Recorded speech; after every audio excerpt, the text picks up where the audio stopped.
കഷ്ടാത്തെ സൃഷ്ടിചേഷ്ടാ ബഹുതരഭവഖേതാവഹാ ജീവഭാജാം ഇത്യേവം പൂർവം ആലോചിതം അജിതഃ മയാ നൈവം അധ്യാഭിജാനേ നോ ചേജ്ജീവാഃ കഥം ഭാ മധുരതരം ഇദം ത്വത് വപുശ്ചിദ്രസാർദ്രം നേത്രൈഃ ശ്രോത്രൈശ്ച പീത്വാ പരമരസസുധാംഭോധിപൂരേ രമേശൻ.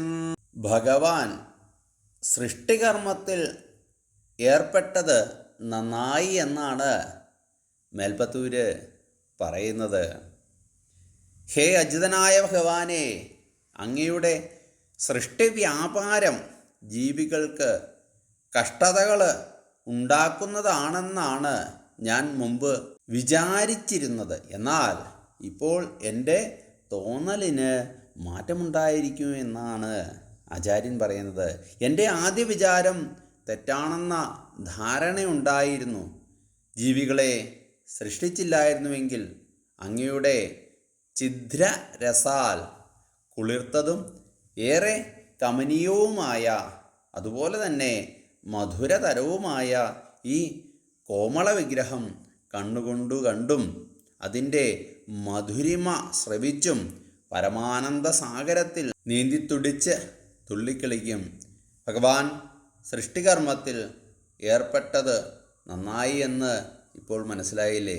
അങ്ങനെ സൃഷ്ടി നടത്തിയത് കൊണ്ടാണല്ലോ ജീവാത്മാക്കൾക്ക് ഭഗവത് ദർശനം ചെയ്ത് പുണ്യാരിദേഹത്താൽ ആനന്ദ നിർവൃതി നേടാൻ സാധിക്കുന്നത് തന്നെ. അത് അവരുടെ മഹാഭാഗ്യമല്ലേ? ആ ഭാഗ്യം ജീവാത്മാക്കൾക്ക് അതുപോലെ തന്നെ സുഹൃതികൾക്ക് ലഭിക്കുന്നുവല്ലോ എന്ന സമാധാനം കവിയെ സന്തുഷ്ടനാക്കുന്നു. ഭഗവാൻ അജനായി സൃഷ്ടികർമ്മം നടത്തുന്നതുകൊണ്ട് ജീവികൾ ഭൂമിയിലുണ്ടായി. ഗുരുവായൂരിൽ ഭഗവാൻ പൂർണ്ണനായി പുണ്യ പൂരകനായി വിരാജിക്കുന്നത് കൊണ്ട് ജീവികൾക്ക് ഭഗവാന്റെ കാര്യം കേട്ട് ഭഗവത് ദർശനം നടത്താനും നിർവൃതി അടയുവാനും സംസാരമോചനം നേടുവാനും സാധിക്കുന്നുവെന്നത് ചെറിയ കാര്യമല്ല. അത് മഹാഭാഗ്യമാണ്. സുഹൃതികൾക്കേ ആ അനുഗ്രഹം സാധിക്കുകയുള്ളൂ. ഭഗവാന്റെ അടുത്ത് ഭജനമിരുന്ന് ഭഗവാന്റെ പുണ്യ കഥകൾ കേട്ട് ഭഗവാനിൽ അർപ്പിച്ച് ഒരു ദിവസമെങ്കിലും ഗുരുവായൂരിൽ കഴിഞ്ഞാൽ അതുതന്നെയാണ് പുണ്യം, അതുതന്നെയാണ് മഹാഭാഗ്യം. ഭഗവാനിൽ അഭയം പ്രാപിക്കൂ, ഭഗവാൻ നമ്മെ രക്ഷിക്കും. ഓം നമോ നാരായണായ.